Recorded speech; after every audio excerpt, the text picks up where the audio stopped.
Hello दोस्तों, कैसे हो आप सब। मैं भी बढ़िया ही होंगे। तो आज हम फिर से आपके सामने लेकर आ चुके हैं मैथ का मॉक टेस्ट नंबर 2, जो कि रहेगा आपके जितने भी जीके एसएसबी के आने वाले एग्जाम्स हैं उन सभी के लिए। हालांकि जी जो मैथ का मॉक टेस्ट है, आप इससे पहले हमने स्टॉक असिस्टेंट का मैथ का पेपर डिस्कस किया था। उसमें जो क्वेश्चन रह गए थे, आज उन क्वेश्चंस को हम कवर करेंगे फर्स्ट ऑफ ऑल। बाकी जो आने वाले क्वेश्चंस हैं आपके, वो आपके रहेंगे आपके एग्जाम रिलेवेंट। जिस टाइप से आजकल जीके एसएसबी क्वेश्चन पूछ रहा है, वही टाइप्स के क्वेश्चन मैंने आपके लिए रखे हैं। हर एक टाइप होगी, तो मॉक टेस्ट को आपने भी लगाना है। इसे यूट्यूब वीडियो नहीं समझनी है आपने, इसे आपने अपना मॉक टेस्ट समझना है। ठीक है, क्वेश्चन को खुद भी सॉल्व करने की कोशिश करना, और कितने क्वेश्चन बनते हैं ये भी आपने देखना है, क्योंकि आजकल यही टाइप ट्रेंडिंग में जीके एसएसबी के एग्जाम में। चलो वीडियो को ज्यादा लंबा नहीं खींचेंगे, वीडियो को स्टार्ट करते हैं। पहला क्वेश्चन आपकी स्क्रीन के ऊपर। ये क्वेश्चन आपका स्टॉक असिस्टेंट के एग्जाम में आया हुआ था। ठीक है, जो क्वेश्चन रह गए थे ना, जितने भी स्टॉक असिस्टेंट वाले, आज सभी कवर करेंगे हम, क्योंकि कमेंट्स बहुत आ रहे थे कि सर वो वाला क्वेश्चन रह गया, ये वाला रह गया, तो वही सभी क्वेश्चन ऐड कर दिए हैं। तो देखना आप भी क्यों नहीं आपसे ये क्वेश्चन बना अगर आपने एग्जाम दिया था। ठीक है जी, तो पहला क्वेश्चन इजी क्वेश्चन है, ये भी रह गया था, तो इसे भी आप देख लेंगे। देखिए क्या कह रहा है कि एक मैन मिक्स करता है 6 kg ऑफ टी बर्थ ₹6 पर kg। यार एक तो ना आज थोड़ा सा नॉइस आ रहा होगा आई थिंक, क्योंकि हमारे जो ऑफिस के अपर फ्लोर है उस पे कंस्ट्रक्शन का काम चल रहा है। तो अगर तो इस माइक में आवाज नहीं आ रही भाई, तो फैन हो गया मैं इस माइक का, क्योंकि यहाँ तो बहुत ज्यादा आवाज आ रही है। तो आज के दिन थोड़ा सा कॉपरेट कर लेना, क्योंकि अजीब से बादल गरज रहे हैं यार ऊपर वाले फ्लोर, ढल ढल ढल हो रहा है। ठीक है, चलो ये क्वेश्चन में क्या कहा है देखो। 6 kg ऑफ टी बर्थ ₹6 पर kg को मिक्स करते हैं, और 4 किलो टी को मिक्स करेगा, जो कि ₹7 पर kg है। आपने बताना है जो कॉस्ट ऑफ मिक्सचर पर केजी है वो क्या होगी। ठीक है, सिंपल सा क्वेश्चन था मिक्सचर का, आपके एग्जाम में आया था। तो इसे कैसे करना था, सबसे पहले उन्होंने क्या कहा है देखो, कि 6 kg ऑफ टी बर्थ ₹6 पर kg, 6 रुपए पर किलो के हिसाब से 6 किलो हमने चाय जो है वो लेनी है। ठीक है, तो उसका टोटल कॉस्ट कितना बनेगा हम ये निकाल लेते हैं। 6 into 6 करेंगे तो 36 आ गया पहले वाले का। ठीक है, इट मीन्स हमने 36 रुपीज की चीनी जो है, चीनी नहीं सॉरी, टी जो है वो मिक्स करनी है। प्लस और हमने क्या लेना है, 4 किलो वो टी लेनी है जो ₹7 पर kg है। तो 7 into 4 कितना हो गया, 28। टोटल कॉस्ट बन गई हमारे पास 36 प्लस 28, वो ये कितना बन गया मेरे पास, और 4 और 64 जो हमारे पास बन चुका है। ठीक है, टोटल कॉस्ट जो हमने लगाया है ना अपने एंड से, वो लगाया है 64 रुपीज। अब इन्होंने कहा बताओ जो कॉस्ट ऑफ मिक्सचर पर केजी के हिसाब से वो कितनी बनेगी। ये जो 64 रुपीज बने, ये कितने किलो के बने हैं, ये बने हमारे पास 6 किलो हमने ली थी 6 रुपए वाली किलो की, और 4 किलो हमने ली थी ₹7 पर kg के हिसाब से। तो टोटल कितने किलो ली हमने, 10 किलो ली। ठीक है जी, हमें क्या निकालना है, पर केजी का कॉस्ट निकालना है, मतलब 1 किलो का कॉस्ट निकालना है। इंटू में क्या कर दूंगा, 1 से मल्टीप्लाई कर दूंगा, क्योंकि मुझे 1 किलो का कॉस्ट चाहिए। ठीक है, तो आपको इसको सॉल्व कर लोगे तो ये जीरो है, 10 जो है वो ऊपर डेसिमल दे देगा कि यहाँ पे छोटा सा 6.4, आपके पास सिंपल सा आंसर आ जाएगा, ऑप्शन नंबर ए। ठीक है, इजी क्वेश्चन था, आपके एग्जाम में आया हुआ था। तो जो आपकी मिक्सचर की पर केजी की कॉस्ट बनती है वो बनती है 6.4 रुपीज की। समझ आ गई इतनी सी बात। चलिए नेक्स्ट क्वेश्चन आपकी स्क्रीन के ऊपर। ये क्वेश्चन बहुत डिमांड में था कि सर ये क्वेश्चन करवाओ करवाओ, क्योंकि बहुत सारे बच्चों को लग रहा था कि इसके ऑप्शंस गलत हैं, कईयों को लग रहा था ये क्वेश्चन ही गलत है। बट जब स्टॉक असिस्टेंट की रिवाइज आंसर की आई ना, उसमें इस क्वेश्चन को बिल्कुल सही बताया गया। मतलब बच्चों ने इस क्वेश्चन को जितना भी चैलेंज किया था वो सारा का सारा रह गया ऐसे के ऐसा, क्योंकि ये क्वेश्चन उन्होंने बिल्कुल सही डाला था और इसके ऑप्शन भी बिल्कुल ही सही थे। तो जिन बच्चों से नहीं बना, उनकी गलती क्या थी वो भी हम देखेंगे। आप पता क्या करते हो, जैसे मैं भी था अपने एग्जाम में यही करता था क्या, कि कोई भी क्वेश्चन आए मैथ का, हम उसमें प्रेशर ले लेते हैं यार। हम कहते हैं कि यार ये इतना बड़ा क्वेश्चन बन गया लेंथी, इसे हम कैसे करेंगे, बन नहीं रहा, वो है मतलब इसको नफरत करने लगते हैं हम ऐसे क्वेश्चन से। बस वही नहीं करना यार। मैथ ऐसा सब्जेक्ट है, अगर आप इससे प्यार करोगे ना, ये भी उसके बदले आपसे प्यार ही करेगा। उसकी तरह नहीं है कि आप प्यार करोगे वो छोड़ के चले जाएगी, वो नहीं है भाई। ये करेगा, ये उससे डबल प्यार करेगा आपसे। बस आपने प्यार से क्वेश्चन को सॉल्व करने की कोशिश करनी होती है। जैसे इस क्वेश्चन में क्या कहा देखो, राम बर्ग क्या कहता है, at the rate such that he can complete A work in 12 days. Ram जो है ना, किसी काम को करता है ना, और उस काम को वो 12 दिनों में खत्म कर देता है, जबकि वो अगर 7 घंटे पर डे काम करेगा तो, मतलब राम जो है वो 7 घंटे पर डे काम करेगा, और वो 12 दिनों में उस काम को खत्म कर देगा। वहीं एक और बंदा है हमारे पास, कौन, शाम है। शाम क्या करता है, उसी काम को 8 दिनों में खत्म करता है, बट उसकी कंडीशन क्या है, वो तो 9 घंटे पर डे काम करेगा। ठीक है, काम दोनों सेम ही कर रहे हैं, बट जो राम है वो 7 घंटे काम कर रहा है पर डे, और शाम है वो 9 घंटे काम कर रहा है पर डे। राम जो है वो 12 दिनों में काम को खत्म करता है, शाम जो है वो 8 दिनों में काम करता है। करता है, ठीक है। यहीं से बच्चों को थोड़ा सा कॉम्प्लेक्सिटी आ गई दिमाग में कि यार हो क्या रहा है, ये 7 आवर्स पर डे भी दिया और 12 दिनों का काम भी दिया। हम सिंपल से इस तरीके से चलते हैं, हमें नहीं पता यार ज्यादा फार्मूले, सिंपल से तरीके से चलेंगे क्या कि देखो, राम अगर 12 दिनों में काम खत्म करता है, वो भी 7 घंटे हर रोज करके, अगर हम डायरेक्ट देख ले कि राम टोटल कितने घंटे काम करता है, हमारे पास टाइम तो निकल आ जाएगा।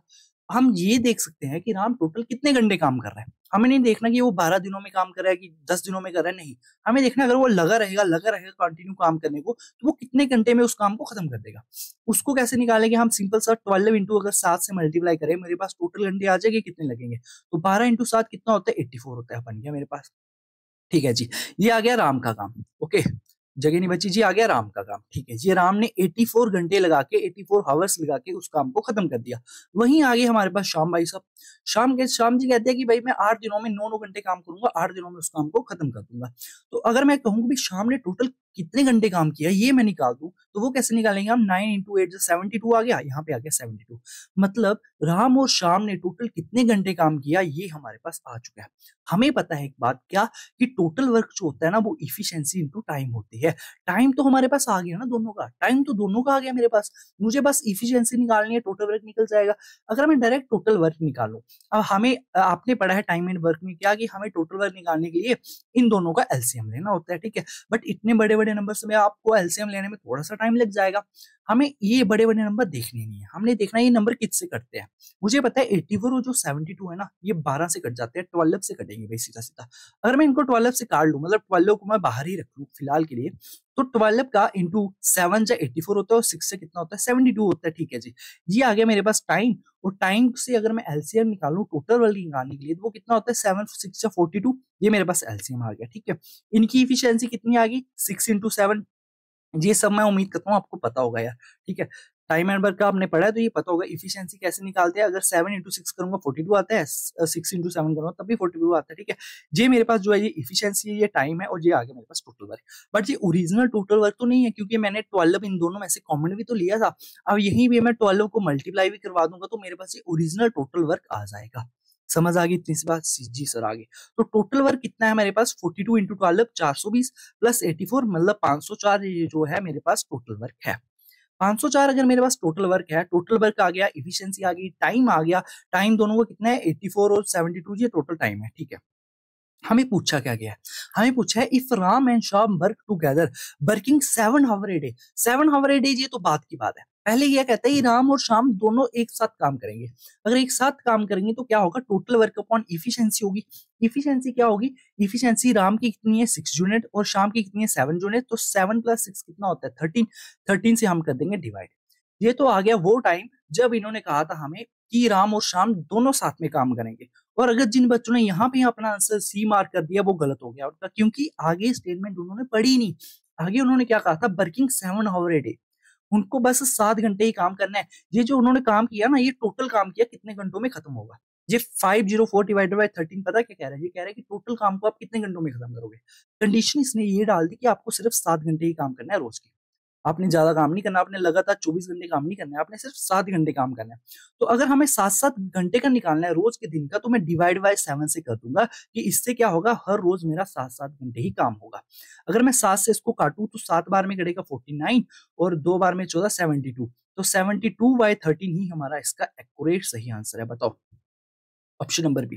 और इस क्वेश्चन में बच्चों की बाढ़ लग गई थी भाई, सच बताऊं तो, कि क्या हो रहा है, कैसे करेंगे। हालांकि सिंपल सा क्वेश्चन था, इसको तो इसने कॉम्प्लेक्स भी नहीं किया। आपको खाली इन दोनों का टाइम निकालना था। टाइम निकाल के आपने क्या किया, इनका टोटल वर्क निकाला। टोटल वर्क निकालना मैंने आपको सिखा दी कि 84 और 72 का एलसीएम लेने में थोड़ा सा टाइम लगता है। आप उसी नंबर को ले लो इनमें से कॉमन, जो दोनों में कॉमन है। मैंने देखा बड़ा नंबर जो है वो 12 कॉमन है इन सभी में से, उसको बाहर लिया, 7 6 आ गया, और इन दोनों का एलसीएम लिया 42, वापिस उस 12 को मैंने करवा दिया मल्टीप्लाई, मेरे पास टोटल वर्क आ गया 504। अब जो 504 है, इन ये दोनों, ये इस काम को खत्म करेंगे राम और श्याम दोनों मिलकर।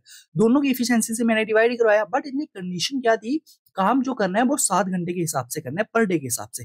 ये जो मेरा काम हो रहा था, ये लगातार काम हो जा रहा था, कि टोटल कितने घंटे काम हो रहा है। आपको तो सिर्फ 7 घंटे के हिसाब से चाहिए, तो आपने डिवाइड बाय 7 करवा दिया, उसको काटा पीटी किया, तो 72/13 आपका आंसर आ चुका है, ठीक है।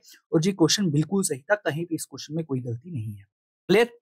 नेक्स्ट क्वेश्चन, क्वेश्चन नंबर 3 यही है, थोड़ा सा बेसिक में जाना हो ना, सिखाना हो तो टाइम बड़ा भी ज्यादा वेस्ट हो जाता है, वरना ये क्वेश्चन है ज्यादा लेंथी नहीं है, आपको ही पता जेके एसएसबी है यार, कितना ही हाई लेवल ले जाएगी वो नहीं ले सकती हाई लेवल। बस आपने देखना होता है कि जो मैं एग्जाम दे रहा हूँ वो जेके एसएसबी का दे रहा हूँ, कोई बैंकिंग वगैरह नहीं है कि वो जिसमें वो आपको थोड़ा सा कैलकुलेशन करवाएगा, कुछ नहीं, आपको बस ट्रिक याद रखनी है।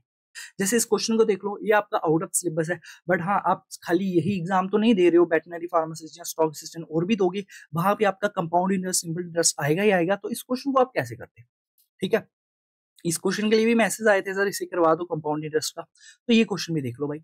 इस क्वेश्चन में क्या होता है कि आपको क्या कहा है कि एक सम है हमारे पास, वो 27 टाइम्स हो चुके हैं अपने आप का, वो भी कितने सालों में, 3 सालों में, वो भी कंपाउंड इंटरेस्ट पे, ठीक है, एनुअली के हिसाब से हुआ, वो किसी रेट के ऊपर हुआ, आपको रेट ऑफ इंटरेस्ट निकालना है, वो भी एनुअल रेट ऑफ इंटरेस्ट निकालना है, ठीक है, इतनी सी बात, सिंपल सी बात, ठीक है।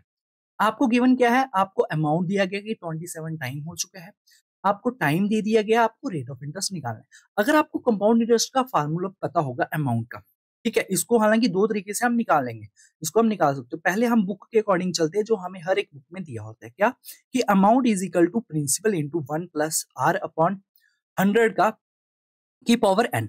एन का मतलब क्या होता है, आपका टाइम की कितने टाइम के लिए दिया गया है, तो एन क्या होगा, आपके पास 3 होगा क्योंकि 3 साल के लिए दिया है, ठीक है जी। वैल्यू पुट करते हैं, अमाउंट क्या है हमारे पास, देखो एक सम है, वो 27 टाइम हो चुका है अपने आप का, 27 अगर टाइम हो चुका है, इट मींस अमाउंट क्या है मेरे पास, वो 27 है, लीजिए 27 आ गया। प्रिंसिपल क्या है अपने आप का, 1 ही है, 1 ही अपने आप का 27 हो गया ना, तो प्रिंसिपल क्या होगा, 1 है, ठीक है।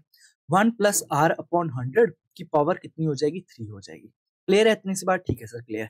प्रिंसिपल को अगर मैं डिवाइड करवा दूं, यहाँ के नीचे करवाओ या नहीं करवाओ कोई फर्क नहीं पड़ेगा, आप देखोगे 27 divided by 1 is equal to 1 plus R upon 100 की पावर 3 आ गई मेरे पास, ठीक है जी। अगर इसमें पावर 3 को अगर इज इक्वल टू के उस साल ले जाऊंगा तो क्यूब रूट बनेगा, मतलब cube root of 27 divided by 1 का क्यूब जो भी करो 1 ही रहेगा, और 1 प्लस आर अपॉन 100 बन जाएगा, ठीक है जी, बन गया।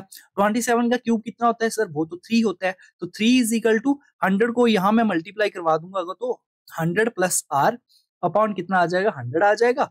तो यहाँ से आपको क्या देखने को मिला कि R plus 100 is equal to 300, और आर इज इक्वल टू आपके पास कितना आ गया, 200% आपके पास आंसर आ चुका है। क्लियर, ऑप्शन नंबर इसका डी जो है वो बिल्कुल सही है। इतनी सी बात समझ आ गई। पर ये तो था, ये तो बुक की नॉलेज थी ना, अगर आप इस चैनल पे आए हो, स्पेशल मेरे पास पढ़ने के लिए आए हो, तो मैं बुक वाला क्यों पढ़ाऊंगा आपको। मैंने जब भी कंपाउंड इंटरेस्ट पढ़ाया ना, मैं कभी कहता ही नहीं हूँ यार आप फार्मूले याद करो, नहीं करने होते। कंपाउंड इंटरेस्ट डायरेक्ट, अगर सिंपल इंटरेस्ट समझ आ गया तो कंपाउंड इंटरेस्ट भी आएगा आपको, ठीक है जी। अगर आप इसको थोड़ा सा लॉजिकली लेना चाहोगे, थोड़ा सा लॉजिकली, दिमाग में प्रेशर नहीं डालना है भाई, ठीक है, थोड़ा सा लॉजिकली हमने देखना है इसको, क्या कि हमें अमाउंट भी दिया है, हमें प्रिंसिपल भी दिया है। मैं एक काम करता हूँ, अमाउंट और प्रिंसिपल की रेशियो ले लेता हूँ, ठीक है, ये आ गया अमाउंट, ये आ गया प्रिंसिपल की रेशियो, ये दूसरा मेथड है निकालने के लिए, ठीक है। ये थोड़ा बुक वाला मेथड, ये थोड़ा आ गया मतलब प्रो लेवल वाला मेथड, ठीक है। देखो हुआ क्या है कि प्रिंसिपल अपने आप में एक यूनिट था, अमाउंट क्या हो गया उसका 27 टाइम्स हो गया, मतलब 27 यहाँ पे हो गया अमाउंट, ठीक है जी। इन्होंने क्या कहा कि 3 सालों में हुआ। जब भी आपको टाइम जितना मर्जी दिया गया, चाहे 3 साल 2 साल, अगर 3 साल दिया गया तो आप यहाँ पे इनका क्यूब रूट लगाओगे, अगर 2 साल दिया गया हो तब आप इनका खाली रूट लगाओगे, ठीक है जी। जितनी भी पावर दी गई हुई उसका रूट लगाना है आपने। इसका अगर 27 का क्यूब रूट करूं वो कितना होता है, 3 होता है, और 1 का 1 ही रहेगा। इसका कहने का मतलब क्या है, देखो कि कोई अपने आप का अमाउंट है, कोई प्रिंसिपल है, उनके बीच की रेशियो ये है, मतलब कुछ पैसा जो था मेरे पास 1 यूनिट है, वो अपने आप में आज वो 3 यूनिट बन चुका है, तो मुझे कितना इंटरेस्ट मिला होगा उस पर। लॉजिकली सोचो, आप किसी बैंक में गए, 1 रुपया वहां पे आपने सब जमा करवाया अपना, और आपको जो वापिस पैसे मिले वो 1 साल बाद 2 साल बाद आपको मिले 3 रुपए वापिस। आपने कहा मेरे को इंटरेस्ट कितना मिला, भाई मेरे को तो 2 रुपए का इंटरेस्ट मिल गया।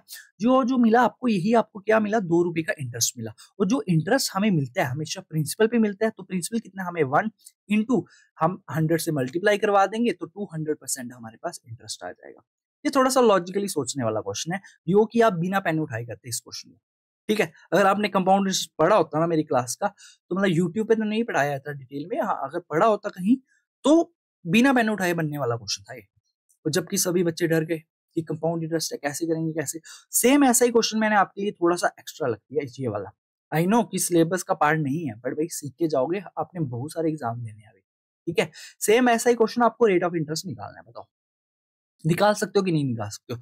दोनों मेथड मैंने आपको दिए पीछे, आपको बेसिक मेथड भी है बुक वाला, आपका थोड़ा प्रो लेवल वाला मेथड भी है, दोनों जो आप यूज कर सकते हो, ठीक है।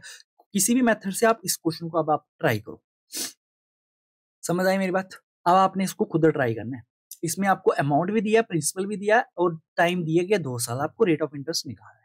अगर आप चलते हो दूसरे वाले मेथड से, कौन सा वाला मेथड कि सर जो प्रो लेवल था, स्मार्ट अप्रोच था, अब हम तो उसी के हिसाब से चलेंगे। तो हमारा क्या आता है उसमें, अमाउंट और प्रिंसिपल की हम रेशियो लेते हैं, ठीक है जी। अमाउंट कितना है हमारा यहाँ पे 275625 और प्रिंसिपल कितना है हमारा 250000, ठीक है जी। सबसे पहले हम रेशियो को सॉल्व कर लेंगे, उसके बाद हमारा क्या है, टाइम कितना है 2 ईयर, तो हम इसका रूट लगा देंगे। रेशियो को अगर मैं सॉल्व करूं, इसको 25 से काटूं डायरेक्ट, 25 से कटेगा एक बार में, फिर 25 एक बार में, फिर 0, फिर 2 बार में 50 आ गया, और 125 5 बार में कट गया जी आपके पास, ठीक है। और ये 1 1 2 3 4 बार में कट चुका है, ठीक है जी, सिंपल सी बात। अब हमने क्या करना है, इसका रूट लगा देना है, क्योंकि टाइम कितना है 2 साल है, तो इसका हम रूट लगा देंगे। रूट निकालेंगे तो ये किसका रूट है, सबसे पहले ये तो आ गया मेरे पास 100 का रूट, ठीक है जी। और ये 100 से थोड़ा सा ज्यादा 25 बन रहा है, मतलब ये 105 का रूट है, ठीक है, सिंपल सी बात। 100 की चीज थी 105 की होगी, इंटरेस्ट कितना मिला आपको 5 का। अगर तो 100 दिया गया हो ना सीधा सीधा, तब आपको कन्वर्ट करने की जरूरत नहीं है कि 100 पे कितना मिला कितना नहीं, डायरेक्ट आप देख सकते हो 100 से कितना ज्यादा है, 5 ज्यादा है, तो 5% का आपको इंटरेस्ट मिल चुका है आंसर। अगर नहीं समझ आया, आप इस रेशियो को और सॉल्व कर लो, ठीक है। 5 से काटोगे, ये कटेगा 20 बार में और ये कटेगा 21 बार में, ठीक है। इंटरेस्ट कितने का मिला सर, 1 का इंटरेस्ट मिला। 1 का इंटरेस्ट कितने किसके ऊपर मिला, प्रिंसिपल के ऊपर मिला, क्योंकि ये प्रिंसिपल ये अमाउंट था ना, प्रिंसिपल के ऊपर मिला। प्रिंसिपल कितना है 20 इंटू आप 100 कर देते हो, इसको काटोगे 5 बार में, फिर भी आपका 5% ही आएगा। समझ आई बात? बट अगर आपको डायरेक्ट 100 मिल रहा हो ना, तो आपको कन्वर्ट करने की जरूरत नहीं होती, जितना ज्यादा है डायरेक्ट लिखो 5%। समझ आ गई बात? बताओ। अगर क्लियर है तो बढ़ते हैं नेक्स्ट क्वेश्चन की तरफ, ठीक है जी। अगर रेशियो सॉल्व करके करना चाहते हो तब भी कर सकते हो। फिर आप ये करोगे कि मुझे इंटरेस्ट किसके ऊपर ज्यादा मिला, प्रिंसिपल के ऊपर कितना है, प्रिंसिपल डिवाइड करोगे डायरेक्ट, ठीक है। अगर ये टॉपिक कंसेप्ट क्लियर हो चुका है, कल को ऐसा कोई भी क्वेश्चन आएगा ना, आप मुझे पता आप कर लोगे भाई इसको, ठीक है। प्रैक्टिस करवा दी ना मैंने इसकी, कोई भी क्वेश्चन आएगा अब आप इसको कर लेके नेक्स्ट क्वेश्चन देखो। चलिए क्वेश्चन नंबर 5 आपकी स्क्रीन के ऊपर क्या कहा गया है, the height and curve surface area of a cylinder 15 centimetre, और कर्व सरफेस एरिया आपको दिया गया, आपको diameter of the cylinder find करना है, ठीक है। आज का मॉक टेस्ट कोई ज्यादा हाई लेवल का नहीं है, बस थोड़ा सा जो जेकेएसएस भी पूछ रहा है ना वही लेवल है, बाकी धीरे धीरे लेवल भी बढ़ाएंगे प्रॉपर। मैं कह रहा हूँ इतना सा, अगर आपने यहाँ से मॉक टेस्ट लगा लिए ना मैथ के, भाई पहले भी कहता था आज भी कहता हूँ, एक भी क्वेश्चन बाहर से नहीं आएगा, ठीक है। क्योंकि जेकेएसएस भी जो जो क्वेश्चन डाल रहा है, जो जो टाइप डाल रहा है, मैं सही सभी आपके सामने रख रहा हूँ। चलिए, आपको सबसे पहले क्वेश्चन में जो मेंसुरेशन के क्वेश्चन होते हैं ना, उसमें आपने सबसे पहले पढ़ना होता है कि कौन से फार्मूला का इस्तेमाल करने को कहा है। इसने कहा है curve surface area of a cylinder. क्या आपको पता है curve surface area of a cylinder? हाँ सर वो तो हमें पता है। Curve surface area of a cylinder किसके इक्वल होता है सर? 2πRH के इक्वल होता है, ठीक है जी, done done done, okay. 2 into 22/7 pi की वैल्यू, रेडियस नहीं दिया गया, हाइट दे दी गई है 15, और कर्व सरफेस एरिया दे दिया गया हमें 30 के बराबर, ओके डन। सॉल्व कर लेंगे थोड़ा सा। 11 से 2 बार में, 11 से 30 बार में, 15 से 2 बार में, 2 से 2 कट गया। रेडियस कितना आ गया 7/2। हमें क्या निकालना है, डायमीटर, जो कि क्या होता है रेडियस का 2 टाइम रेडियस होता है, तो 2 इंटू 7/2 आ गया, 2 से 2 कट गया, तो 7 मेरे पास इसका बिल्कुल सही आंसर है, option number C. Easy question था, उम्मीद करता हूँ आपने कर भी लिया होगा। चलिए, what will is the length of the longest diagonal of cuboid, जिसकी लेंथ विड्थ हाइट आपको दे दी है। तो डायगोनल निकालना है आपने किसका, क्यूबाइड का, तो निकाल सकते हो। मैं वही कह रहा हूँ, मेंसुरेशन में ना आपको फार्मूला का पता होना जरूरी है। बाकी मेंसुरेशन की मैं हर एक टाइप करवा दूंगा यार मॉक टेस्ट में, ये तो खाली आज पहला मॉक टेस्ट समझ लो आप, ठीक है। हर एक टाइप पे घुसूंगा मैं धीरे धीरे, बस आपने हर एक मॉक टेस्ट देख के जाना, ठीक है। लॉन्गेस्ट डायगोनल निकालना हो तो उसका क्या होता है फार्मूला, उसे हम कहते हैं √L² plus B² plus H का स्क्वायर आ जाता है मेरे पास, ठीक है जी, ठीक है। लेंथ कितनी है हमारे पास 13 है, 13 का स्क्वायर 169, ठीक है। 11 का स्क्वायर 121, 20 का स्क्वायर 400 बन चुका है। चलो जी इनको ऐड कर लेते हैं, इनको ऐड करेंगे तो कितना बन जाएगा, 9 और 10 0, एक बन गया मेरे पास, और 2 9 फिर बन गया ये, ओके, 4 5 6 690 मेरे पास बन चुका है, ठीक है। इसका रूट निकालना है, अब हमें भाई इसका रूट नहीं पता, अब क्या करें, आंसर तो डेसिमल में है, तो थोड़ा सा लॉजिकल चलेंगे। हमें पता है 25 का स्क्वायर 625 होता है, 26 का स्क्वायर 676 होता है। ये तो 676 से ज्यादा है, मतलब 26 से तो ज्यादा है, ठीक है। 27 का स्क्वायर कितना होता है, वो तो 729 होता है। ये तो 729 से कम है। इसका मतलब इसका आंसर पता क्या हो गया, 26 पॉइंट समथिंग होगा। ऑप्शन नंबर कौन सा, ऑप्शन नंबर बी बिल्कुल सही है। हमें नहीं निकालना होता भाई एग्जैक्ट, ठीक है जी। खाली आपको 25, 26, 27 का अगर मालूम होता तो आप पहुंच जाते हैं यहाँ तक। क्लियर है, ऑप्शन नंबर 20 का बिल्कुल सही आंसर है। ये जेकेएसएसबी है, ये आपसे कभी भी कैलकुलेशन नहीं करवाएगी, ये जस्ट देखेगी कि आपको स्मार्ट अप्रोचेस पता है कि नहीं पता है, बस इतनी सी बात है। 7 पे आ जाते हैं। A certain quantity of water is mixed with milk eight rupees, इतने का हमारा मिल्क है। मिल्क जो है हमारे पास 48 रुपीज का है, ओके, पर लीटर का। और जो मिक्सचर हमने बनाया वो 30 रुपए पर लीटर का बनाया, ठीक है। Ratio of milk and water आपने बतानी है, और आपको दिया भी गया है क्या, water is free of cost. इस क्वेश्चन में आपको कहा गया कि जो आपकी वाटर है वो फ्री ऑफ कॉस्ट है, बट कई क्वेश्चनों में नहीं कहा होता वाटर फ्री ऑफ कॉस्ट, तो उसमें भी आपको फ्री ऑफ कॉस्ट ही लेके चलना है भाई, ठीक है। अब कोई बच्चा होगा, नहीं सर मैं क्यों लूँ फ्री ऑफ कॉस्ट, मैंने तो पैसे लेकर पानी डाला है। तो कोई भी ऐसा नहीं करता है भाई, जो दूध बेचता है वो पैसे लेके पानी नहीं डालता, ठीक है। हाँ, वो बात अलग है, आप एयरपोर्ट पे गए हो दूध लेके और आपका काम है पानी मिक्स करना, तो एयरपोर्ट से आप बोतल लोगे पहले पानी की, फिर मिक्स करोगे, तो उसकी कॉस्ट डेफिनेटली ज्यादा जाएगी, ठीक है। ये तो है ही है। तो ये जो मिक्सचर की कॉस्ट है वो हमेशा मिल्क की कॉस्ट से कम ही रहेगी, कभी ज्यादा नहीं होगी। क्लियर है कि नहीं है, क्योंकि पानी जो है आपका फ्री ऑफ कॉस्ट होगा। क्या कहा है इसमें, ये आपका मिक्सचर एलिगेशन का क्वेश्चन है, आप इसे एलिगेशन से कर सकते हो अगर एलिगेशन का पता हो। इन्होंने क्या कहा, हम ले लेते हैं वाटर और मिल्क की रेशो, ठीक है। वाटर जो फ्री ऑफ कॉस्ट है, मतलब वाटर जो हमें 0 रुपीज का पड़ा, क्लियर। मिल्क की रेशो, मिल्क का प्राइस क्या है, 48 पर लीटर है, ठीक है। और मिक्सचर का प्राइस कितना होता है मेरे पास, 30 लीटर है, ठीक है, 30 रुपीज पर लीटर। यहाँ से अब हमारा एलिगेशन लग जाएगा आसानी से। क्यों एलिगेशन कैसे लगता है, ये दोनों जो वैल्यूज है ना, वाटर और मिल्क की रेशियो, जो टोटल ओवरऑल मिक्सचर की वैल्यू है वो इन दोनों के बीच में आनी चाहिए। 30 जो है वो 0 से बड़ा है और 48 से छोटा है, इन दोनों के बीच में तो आ रहा है, तो यहाँ एलिगेशन लगेगा। देखो कैसे लगेगा, 48 में से अगर मैं 30 निकाल लूं तो 18 आता है, ठीक है। अब 30 में से आपको 0 निकालना है, क्योंकि एक बड़ा है एक छोटा है, ठीक है। यहां से आप यहाँ आओगे और यहाँ से आप यहाँ चलोगे, ऐसे करके 30 में से 0 निकालोगे तो यहाँ पे आपका 30 आ जाएगा। रेशियो अगर आप सॉल्व करो, 6 से काटोगे 3 बार में, 5 बार में, तो 3:5 आपका आंसर होगा, ऑप्शन नंबर बी। बताओ, अगर एलिगेशन आती होती तो सेकेंडों में आंसर दे जाते आप इसका। क्लियर है। क्वेश्चन नंबर 8 आपकी स्क्रीन के ऊपर। बताओ, एवरेज निकालनी है आपको प्राइम नंबर्स की बिटवीन 12 एंड 25। बस आपको प्राइम नंबर का पता होना चाहिए, एवरेज तो निकल जाएगी। प्राइम नंबर 12 और 25 के बीच में कौन कौन से है, एक तो सर मेरा 13 आ गया, दूसरा तो सर मेरा 17 आ गया, तीसरा तो 19 आ गया, और चौथा तो 23 आ गया, और इनके बीच में कोई प्राइम नंबर नहीं आता।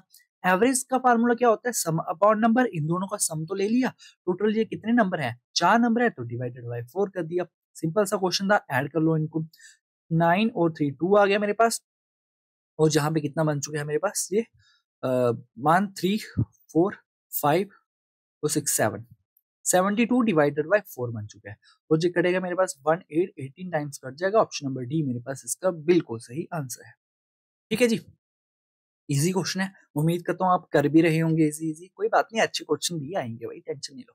ठीक है, आपको क्या बताना है, एलसीएम बताना है 37 और 41 का, आपको क्या करना है, एलसीएम बताना है। ठीक है, एग्जामिनर ने ये क्वेश्चन डाल दिया एग्जाम में कि भैया निकालो एलसीएम। आपको पता है 37 भी प्राइम नंबर, 41 भी प्राइम नंबर, किसी की टेबल में आते ही नहीं है, तो इनका जो एलसीएम होगा इन दोनों को आपस में मल्टीप्लाई करवा के ही आएगा।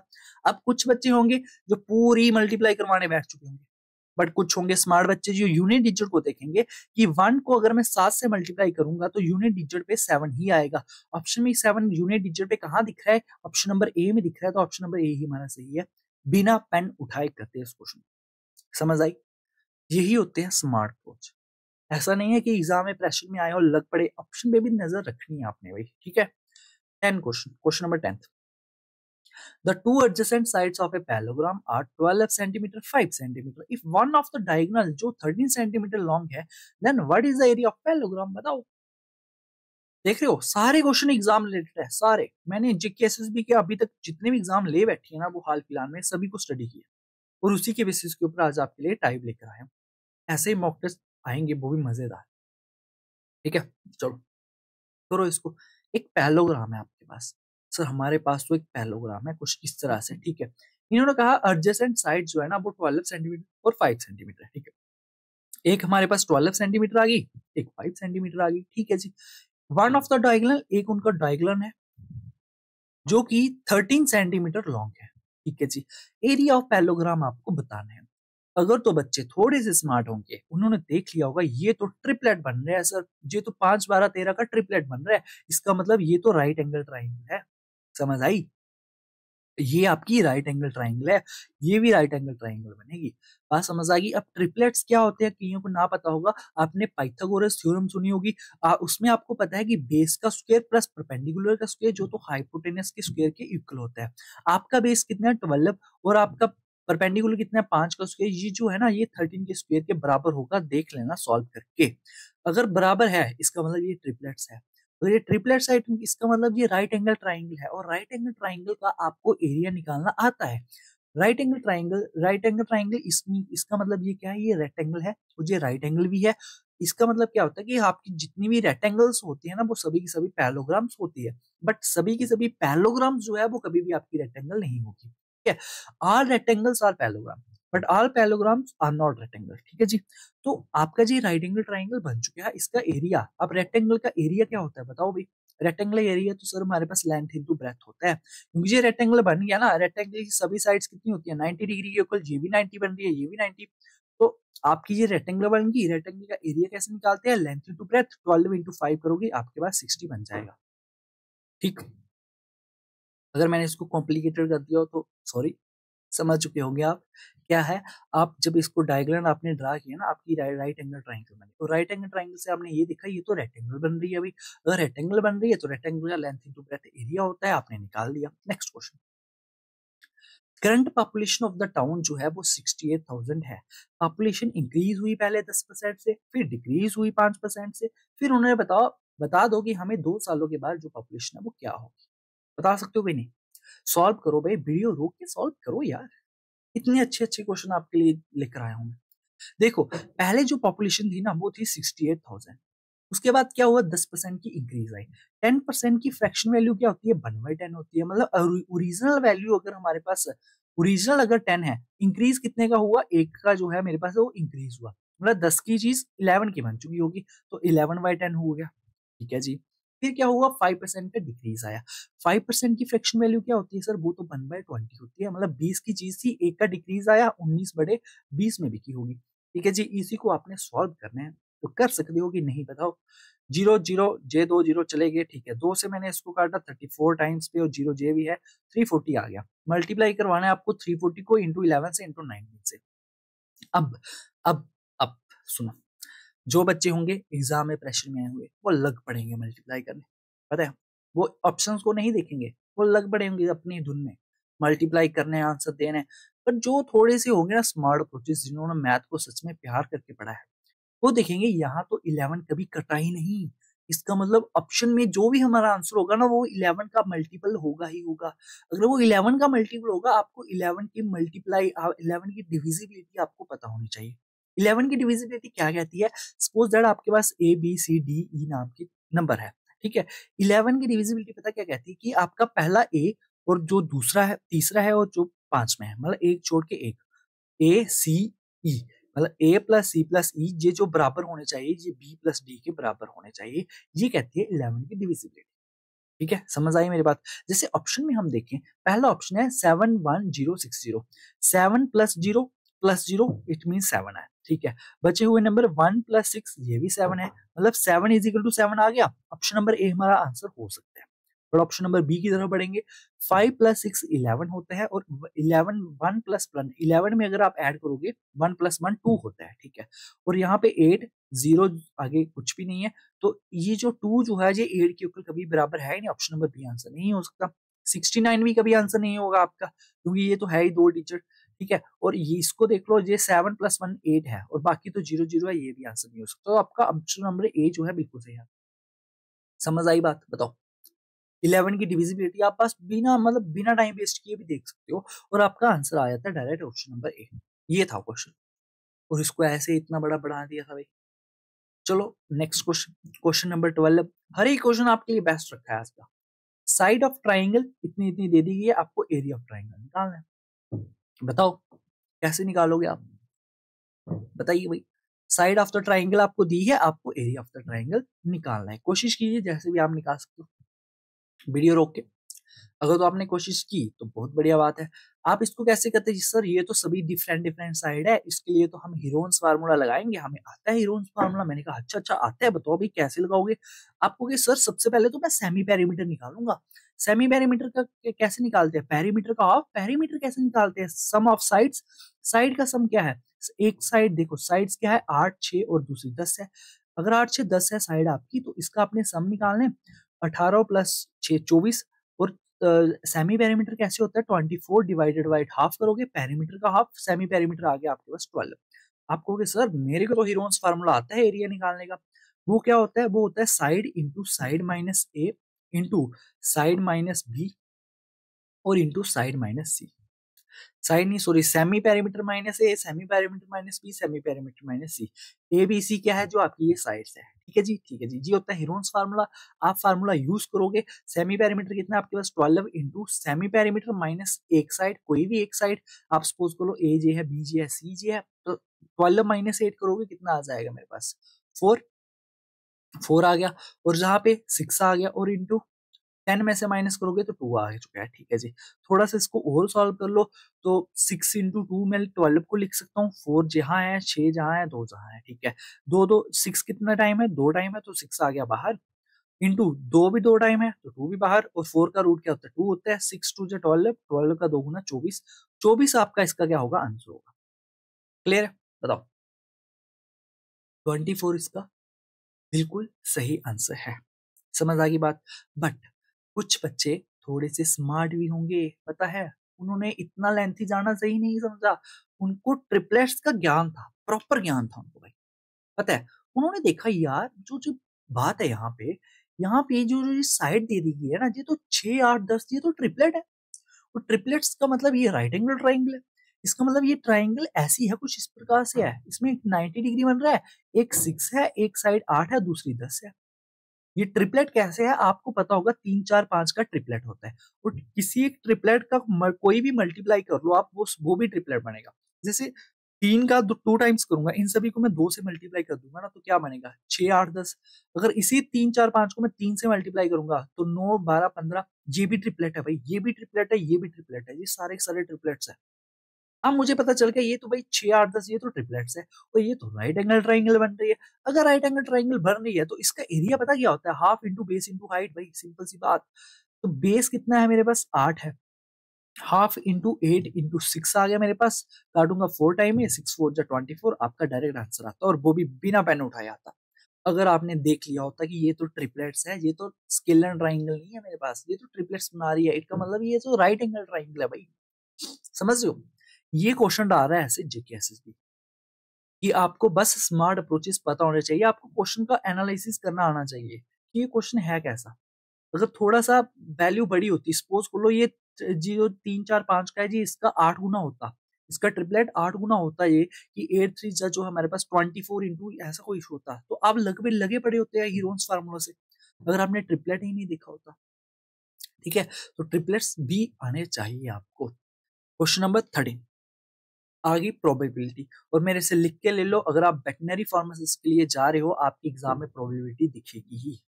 समझ आई, आपको प्रोबेबिलिटी दिखनी है भाई। ठीक है, क्योंकि अगर उन्होंने स्टॉक सिस्टम में नहीं डाली ना, इसका मतलब इसमें जरूर डालेंगे। तो तैयार हो, प्रोबेबिलिटी भी आपको आनी चाहिए। बहुत सारे बच्चे प्रोबेबिलिटी से डरते हैं, पर डरने वाली चीज नहीं होती, ये बहुत इजी कॉन्सेप्ट है, मैं तो कहूंगा इजी है। ठीक है, कैसे इजी है वो जब पढ़ाऊंगा ना तो सिखा दूंगा आपको, क्योंकि अभी तक मैंने YouTube पे प्रोबेबिलिटी की कोई ऐसी वीडियो डाली नहीं है। अगर आप चाहते हो प्रोबेबिलिटी पढ़ना, अगर नहीं आती, अगर आती है तो वेल एंड गुड भाई, नहीं आती तो बता देना, वीडियो कोई अच्छी सी बनाकर डाल देंगे। But first of all question आपने सॉल्व करना है। अब मुझे नहीं पता आपको आती है कि नहीं आती है, ठीक है, अगर मैं थोड़ा सा बेसिक पे जाना चाहूँ, मुझे लगता है जाना भी चाहिए, क्योंकि बहुत सारे बच्चे ऐसे होंगे जिनको मुझे लगता है कम आती होगी, जैसा कुछ भी है। तो थोड़ा सा अगर मैं ज्ञान जानना चाहूँ तो जान सकता हूँ, बताओ, बता दीजिए भाई। पानी पी लेते हैं, सबसे पहले पानी पी लो, क्योंकि अब मैं थोड़ा सा प्रोबेबिलिटी का भाषण देने वाला हूँ। जिनको आती है वो तो सबसे बढ़िया, वो तो स्किप करके निकल लो मजे से। दो क्वेश्चन रखे हैं मैंने प्रोबेबिलिटी के, दोनों कॉइन बेस्ड रखे हैं। आज आपके लिए डाइस वगैरह कुछ नहीं रखा, रखेंगे धीरे धीरे, बट आज कॉइन वेस्ट रखिए, ठीक है। एक मैं करवाऊंगा, दूसरा आपको करना पड़ेगा। तो बिना टाइम वेस्ट किए ज्ञान जानने पे आ गया मैं, क्योंकि लाइव तो है नहीं जो मैं पूछूंगा कि पढ़ाऊंगी नहीं पढ़ाऊं, बताओ बेसिक से। तो अभी मैं पढ़ा सकता हूँ, आप वीडियो स्किप कर सकते हो जिनको आता है। क्लियर? देखो, थोड़ा सा कॉन्सेप्ट देंगे, छोटा सा कॉन्सेप्ट प्रोबेबिलिटी का। जो हमारी प्रोबेबिलिटी होती है वो किसके इक्वल होती है? वो होती है हमारे पास desired outcome upon total outcome. अब सर ये डिजायर्ड आउटकम क्या है, ये टोटल आउटकम क्या है, हमें कुछ नहीं पता सर, हम तो ऐसे आए हैं तो सीख के जाएंगे। ठीक है जी, हम सिखाएंगे। सपोज करो आपने एक कॉइन टॉस कर दिया मालिक। एक कॉइन था, उसको मैंने टॉस कर दिया। अब या तो हेड आएगा या तो टेल आएगा, क्योंकि कॉइन के फेज कितने होते हैं? टोटल दो ही फेजेस होते हैं। यही होता है आपका टोटल आउटकम। आउटकम क्या होता है कि जितने भी आपने कॉइन उछाले हैं, जितने भी आपके फेजेस बन सकते हैं, वो कितने फेजेस आपके बनेंगे। जैसे कॉइन है, कॉइन को आपने टॉस किया, या तो हेड या तो टेल, दो ही चीजें आ सकती है। तो आउटकम क्या होगा आपके पास? दो होगा। अब मैंने आपको क्वेश्चन दे दिया, प्रोबेबिलिटी बता दो कि एक कॉइन आपने उछाला है, हेड आने की प्रोबेबिलिटी क्या है, हेड आने की प्रोबेबिलिटी क्या है। अब मैंने कॉइन उछाला, जहां तो उसमें हेड आएगा जहां तो उसमें टेल आएगा। डन, इतनी सी बात समझ आ गई। मतलब टोटल कितनी चीजें आ सकती है? दो ही चीजें आ सकती है, या तो हेड या तो टेल। टोटल कितनी चीजें आ सकती है सर? दो आ सकती है, हेड या टेल। जब मैंने कहा टोटल कितनी चीजें आ सकती है, वही होता है आपका टोटल आउटकम। वो दो चीजें आ सकती है, या तो हेड या टेल। ये आ गया मेरे पास टोटल आउटकम। ठीक है, डिजायर्ड आउटकम क्या है कि सर हमें चाहिए क्या, हमें पूछा क्या गया? मैंने आपको कहा एग्जैक्टली कितने हेड होंगे, एग्जैक्टली कितने हेड होंगे ये आपको बता दो। आप कहोगे सर कॉइन जब मैंने टॉस किया, या हेड या टेल, मतलब हेड तो एक ही बार आएगा, दोनों टाइम हेड आ ही नहीं सकता। ठीक है, एक कॉइन मैंने उछाला, मेरा एक साथ तो हेड आ ही नहीं सकते ना दो, एक ही चीज आएगी, या तो हेड आएगा या तो टेल आएगा। तो प्रोबेबिलिटी क्या है सर हेड आने की? वो तो एक ही है, क्योंकि हेड इसमें एक ही दिख रहा है हमें। तो प्रोबेबिलिटी क्या बनेगी आपकी? डिजायर्ड आउटकम आपको क्या चाहिए सर? मुझे तो हेड चाहिए, हेड तो एक आ रहा है तो वन आ गया। टोटल आउटकम कितना है आपके पास? टू, तो वन डिवाइडेड बाई टू आपके पास आ गया प्रोबेबिलिटी। नहीं समझ आया? अरे डोंट वरी, मैं हूं ना, सिखा के जाऊंगा हर एक चीजें। आपने एक कॉइन उछाला, एक कॉइन में क्या ही आ सकता है भाई? जा तो हेड आएगा या तो टेल आएगा, दो चीजें आ सकती है। टोटल आउटकम दो आ गया। ठीक है, तो आपको क्या चाहिए? आपको हेड चाहिए। हेड कितनी बार आ रहा है? वहां तो एक ही आ रहा है, तो एक आ गया। कोई बात नहीं, नहीं समझ आया वापिस से समझेंगे। सर आपने दो कॉइन उछाले, ठीक है, दो कॉइन उछाल दिए मैंने, दोनों कॉइन एक साथ उछाले। ठीक है, दोनों हाथों में कॉइन थे, एक साथ उछाल दिए। अब जब मेरे कॉइन जो निकलेंगे, जहां तो दोनों हेड हेड आएंगे, जहां दोनों एक हेड होगा एक टेल होगा, जहां एक टेल होगा एक हेड होगा, जो दोनों टेल टेल होगा। यही चीज होगी, इसके अलावा तो कुछ आ ही नहीं सकता ना। कभी आप उछाल के देख लेना, दोनों कॉइन को हाथ में लेना, ऊपर उछालना और देखना, हेड हेड आएगा, जहां हेड टेल आएगा, जहां टेल हेड आएगा, जहां टेल टेल आएगा। यही चार चीजें आ सकती है। तो टोटल आउटकम क्या हुआ? कितनी चीजें आ सकती हैं? एक दो तीन चार चीजें आ सकती हैं। तो टोटल आउटकम कितना है आपका यहाँ पे? टोटल आउटकम कितना है आपके पास? वो तो फोर है। ठीक है सर, मैंने कहा आप मुझे ये बता दो कि total exactly two head, exactly two head की पॉसिबिलिटी क्या है, ये आप मुझे बता दो। ठीक है, मैंने आपसे क्या कहा कि सर मुझे एग्जैक्टली टू हेड चाहिए। ठीक है, क्वेश्चन आपके लिए क्या है? क्वेश्चन आपके लिए ये है कि एग्जैक्टली टू हेड कितनी बार आएंगे। आप देख रहे हो कि एग्जैक्टली टू हेड तो एक ही बार आ रहा है, क्योंकि दूसरी बार तो एक हेड एक टेल आ रहा है, तीसरी बार एक टेल एक हेड आ रहा है, और चौथी बार क्या आ रहा है? टेल टेल आ रहा है। एग्जैक्टली दो हेड एक साथ सिर्फ एक ही बार आ सकते हैं। तो मुझे क्या चाहिए था? दो हेड चाहिए था, वो एक बार आ रहा है तो वन आ गया। टोटल आउटकम कितना है? फोर है, तो यहाँ पे फोर आ गया। वन डिवाइडेड फाइव, फोर इसका सही आंसर है। समझ आया? नहीं समझ आया कोई बात नहीं, आगे देखो। और प्रैक्टिस करवाऊंगा भाई मैं, क्योंकि ये प्रोबेबिलिटी आपको मैं बेसिक से नहीं पढ़ा रहा, जैसे ऊपर से ओवरव्यू दे रहा हूँ मैं। ठीक है जी, सुनो आगे। अब प्रॉब्लम तो ये आ गई सर, एक कॉइन उछाला, दो कॉइन इकट्ठे उछाले। क्वेश्चन में तो उन्होंने कहा चार कॉइन इकट्ठे उछालने हैं, आगे वाले क्वेश्चन में उन्होंने कहा आठ कॉइन इकट्ठे उछालने हैं। सर क्या तो हम लिखते रह जाएंगे? टाइम तो हमारा निकल जाएगा, एक क्वेश्चन तो पेपर तो हमारा कंप्लीट हो जाएगा, ऐसे ही हम क्या करेंगे सर? उसके लिए फार्मूला होता है। क्या फार्मूला होता है? मैंने नहीं ड्राइव किया, वो मैथमेटिशियन लोगों ने ड्राइव किया। क्या कि जब भी आपको टोटल आउटकम निकालने होंगे ना, आपने बस एक ही काम करना, क्या? फेस जितने भी है उसके और उसकी पावर n कर देनी है, बस। फेज का मतलब क्या सर, जैसे एक कॉइन है उसके कितने फेजेस होते हैं, दो फेज होते हैं, जहाँ एक साइड हेड होता है दूसरी साइड टेल होता है। जैसे क्यूब है, क्यूब के कितने फेजेस होते हैं, 6 फेजेस होते हैं सर। आप जब क्यूब उछालते हो लिखा होता है ना उस पर पॉइंट 1 2 डॉट लगे होते हैं, जो टोटल उसके 6 फेजेस होते हैं, तो वही होते हैं फेज। कॉइन के फेज कितने होते हैं, वो तो 2 होते हैं, तो 2 आ गया। 2 की पावर n का क्या मतलब है, n है कि मतलब आपने कितने कॉइन उछालने हैं या कितने बार आपने उस कॉइन को उछालना है। सपोज करो मैं 2 बार कॉइन को उछालने जा रहा हूँ, तो मैं n की पावर 2 लिख दूंगा। 2 की पावर 2 कितनी होती है, 4 होती है।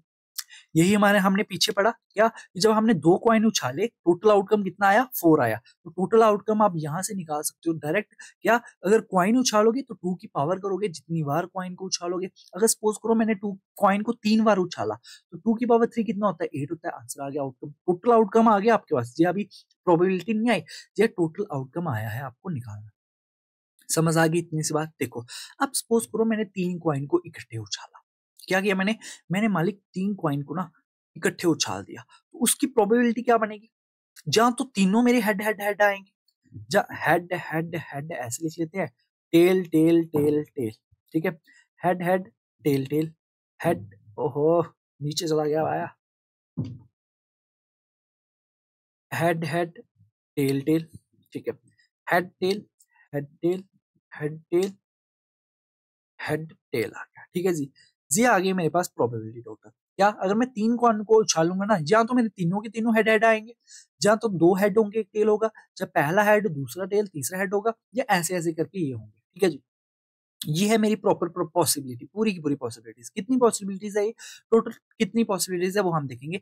1 2 3 4 5 6 7 8, 8 पॉसिबिलिटीज है सर। टोटल आउटकम कितने हैं सर, ये तो 8 है, बट मैंने आपको डायरेक्ट सिखा दिया क्या, 3 कॉइन को उछालूंगा 2 की पावर 3 करेंगे 8 आ जाएगा सीधा सीधा। समझ आ गया, 8 आ गया, तो आपको ये पूरा पूरा स्ट्रक्चर लिखने की जरूरत नहीं पड़ी। बट अगर क्वेश्चन आ गया इस तरह से, बताओ कि टोटल जो 3 कॉइन तो आपने उछाले उछाले हैं, ठीक है सर, आपको बताने हैं 2 हेड कितने टाइम आएंगे। तो 2 हेड होंगे, एग्जैक्टली 2 हेड, वो कितने टाइम आएंगे ये आपको बताना है। अब आपको टोटल आउटकम तो पता चल गया 8 है, जो आपको डिजायर्ड आउटकम है, जो आपको 2 हेड चाहिए, वो कितनी बार आएंगे। अगर आपने ये बनाया है तो इसमें आप देखो कहाँ है, आपके 2 हेड यहाँ पे आ रहे हैं, आ रहे हैं ना, 2 हेड और एक टेल, ठीक है। 2 हेड यहाँ पे आ रहे हैं, हेड टेल हेड, और 2 हेड आपके यहाँ पे आ रहे हैं। समझ आई, यहाँ पे आपको 2 हेड दिखे, यहाँ पे आपको 2 हेड दिखे, यहाँ पे आपको 2 हेड दिखे, मतलब टोटल 2 हेड इसमें 3 बार आ रहे हैं, तो 3/8 जो है इसकी प्रोबेबिलिटी हो जाएगी। समझ आई इतनी सी बात, 3/8 इसकी क्या होगी, प्रोबेबिलिटी हो जाएगी। बट कंडीशन ये है सर, हमारे जो क्वेश्चन है उसमें तो 4 टाइम्स कॉइन को उछाला गया है, आगे वाले क्वेश्चन में तो 8 टाइम उछाला गया कॉइन को। तब हम इतना बड़ा कैसे ड्रा करेंगे, तब कुछ तो होगा। उसके लिए काम आता है आपका कॉम्बिनेशन। आपके सिलेबस में परमुटेशन कॉम्बिनेशन नहीं है, बट कॉम्बिनेशन का कॉन्सेप्ट जो है वो प्रोबेबिलिटी में यूज होता है। कॉम्बिनेशन क्या कहता है, हमारे पास एक फार्मूला देता है, वो सिंपल सा, वो क्या होता है कि NCR is equal to n factorial upon r factorial into n minus r factorial, जी हमारे पास परमुटेशन फार्मूला देता है। इसमें जो हमारे पास n है ना, n क्या है कि टोटल ऑब्जेक्टिव्स गिवन, जो आपको टोटल ऑब्जेक्टिव्स गिवन होंगे, ऑब्जेक्ट्स जो आपको गिवन होंगे, वो है आपके पास n। और r क्या है आपके पास, number of objects to be selected by, ठीक है जी, number of object to be selected, जितने हमें चाहिए होंगे वो होते हैं, ठीक है। एन क्या है कि टोटल कितने ऑब्जेक्ट हैं, और आर क्या है हमें टोटल कितने ऑब्जेक्ट्स चाहिए। अभी तक समझ नहीं आया होगा जी कॉम्बिनेशन, डोंट वरी, समझोगे आप, सीखोगे। जैसे सपोज करो भाई, एन का मतलब क्या है, एन कहता है कि भाई साहब मैंने आपको कहा मुझे तो एग्जैक्टली 2 हेड चाहिए, ठीक है। मैंने आपको सिंपल सी बात कही, क्या, मुझे एग्जैक्टली 2 हेड चाहिए। अब एन का क्या मतलब क्या है कि आपने टोटल कितने कॉइन टॉस किए, ठीक है, क्योंकि हमने एन यहां पढ़ा ना, कट गया भाई तुम, क्या क्या क्या मतलब, ये कैसे आया था वापिस, हाँ आ गया। तो एन क्या है, हमने कहा था ना कि टोटल कितने कॉइन टॉस किए, यहाँ एन वही है, टोटल कितनी बार कॉइन को हमने टॉस किया। तो कॉइन तो हमने 3 टॉस किए, तो एन सी आर की जगह मतलब एन मेरा आ गया 3। सी आर क्या है, मुझे टोटल कितने हेड चाहिए, हेड तो मुझे 2 ही चाहिए, तो यहाँ पे आ गया NC2, ठीक है। फार्मूले में भरेंगे हम, एन फैक्टोरियल का मतलब क्या है, मतलब 3 का फैक्टोरियल अपॉन आर फैक्टोरियल का क्या मतलब है, 2 का factorial into n minus R, मतलब 3 माइनस 2 1 का फैक्टोरियल आ चुका है। ठीक है जी, इसको सॉल्व करेंगे 3 इंटू 2 फैक्टोरियल। फैक्टोरियल सॉल्व करना आता है कि नहीं आता, बस रिवर्स ऑर्डर में चलते रहो। और नीचे क्या है आपके पास 2 फैक्टोरियल है, ये कट जाएगा, आपका आंसर आ जाएगा 3। ठीक है जी, जो हमारा यही आंसर आया ऊपर, ये वाला 3। समझ आया? अगर आपने ये ड्रा नहीं करना होगा ना पूरा का पूरा ये वाला, तो आप इस ये वाले फार्मूले से चलोगे। समझ आ गई बात? इसमें आपको थोड़ा सा एडवांस मेथड और भी होता है, यहाँ पे बहुत सारा कचरा पड़ चुका है भाई। इसमें थोड़ा सा और एडवांस मेथड होता है क्या, जैसे आपने एनसीआर निकाला, फार्मूला लगाया N factorial upon R factorial into N minus R factorial. ठीक है, ये है, इसमें भी टाइम वेस्ट होता है। हमारे मैथमेटिशियन लोगों ने और भी एक काम कर दिया क्या, कि भैया आप एक काम करो सीधा सा, अगर आपको सपोज दैट कहा गया था पीछे क्या 3c2 कहा गया था ना, आप इसको ये भी लिख सकते हो क्या कि n फैक्टोरियल तो है ही है, c n minus R factorial भी आप इसे लिख सकते हो। समझ आया? जैसे ये जो था मेरे पास, ये क्या था, एनसीआर था, जो था 3c2। ठीक है, इसको आप N C N minus R भी लिख सकते हो, ताकि आपका काम थोड़ा सा आसान हो जाए। तो एन कितना हमारे पास 3 है, सी एन माइनस आर कितना हो गया, 3 माइनस 2 1 आ गया। और ये भी हमारे पास एक मेथड होता है क्या, कि एन सी वन जो है ना वो मेरे पास एन ही होता है, इसका मतलब 3c1 जो है वो मेरे पास 3 ही होगा, और 3 ही डायरेक्ट मेरा आंसर आ जाएगा बिना कोई कैलकुलेशन के। जी मैं आपको आगे सिखाऊंगा, डोंट वरी। प्रोबेबिलिटी पढ़ी नहीं ना, इतने इतने मतलब एग्जांपल्स रख देता ना मैं आपके सामने, रटवा देता है सब चीजें। ठीक है, देखो एक कॉइन था जिसको आपने टॉस किया 4 टाइम्स। सबसे पहले बात टोटल आउटकम, टोटल आउटकम कितने हैं सर, मैंने क्या कहा था 2 की पावर है, कॉइन है तो वेसिस तो 2 ही है उसके, 2 की पावर कितनी है, 4 टाइम्स उसको कॉइन को टॉस किया गया, मतलब 2 की पावर 4, और 2 की पावर 4 कितनी होती है, वो तो 16 होती है। टोटल आउटकम 16 आ चुका है। ठीक है जी, डिजायर्ड आउटकम चाहिए, क्या है कि आपको क्या पूछा गया, एग्जैक्टली 3 टेल चाहिए आपको, एग्जैक्टली 3 टेल्स चाहिए आपको। समझ आई बात? ठीक है, 4 क्वाइंट बार उस कॉइन को उछाला गया, सपोज करो चारों कॉइन को इकट्ठा उछाला गया, ये भी समझ सकते हो आप। ठीक है, आपको एग्जैक्टली 3 टेल आएंगे जी, हाँ आपको मिलेगा। मैंने आपको क्या कहा, आपने फार्मूला लगाना है एनसीआर वाला। ठीक है जी, एन कितना है, टोटल कॉइन कितने बार उछाला है, 4 बार, तो 4 आ गया इंटू सी आर। आपको क्या चाहिए, एग्जैक्टली 3 टेल चाहिए ना, तो एन सी 3 आ गया मेरे पास। ठीक है जी, मैंने आपको एक चीज सिखाई थी क्या, कि एन सी आर को आप N C N minus R भी लिख सकते हो कि नहीं लिख सकते हो, इसको आप N C N minus R भी लिख सकते हो, मतलब 4 4 माइनस 3 वन भी लिख सकते हो। और मैंने आपको ये भी सिखाया क्या, कि N C one is equal to N के इक्वल होता है, मतलब 4c1 जो है मेरे पास 4 के इक्वल होगा। ये आपका बन गया आपके पास डिजायर्ड आउटकम। ठीक है जी, ये आपका डिजायर्ड आउटकम बन गया। तो प्रोबेबिलिटी क्या होती है, desired outcome upon total outcome. तो डिजायर्ड कितना है आपके पास 4 अपॉन 16, जो कि आपका होगा 1/4। ऑप्शन नंबर बी बिल्कुल सही है। देखो थोड़ा सा बेसिक सिखाया था ना मैंने आपको, उसी हिसाब से आपने इस क्वेश्चन को भी कर लिया मजे से, आसानी से, बिल्कुल। ठीक है, आने वाले क्वेश्चन को भी अब आप ट्राई करो, जिसमें क्या कहा गया कि कॉइन को 8 टाइम्स टॉस किया गया भाई।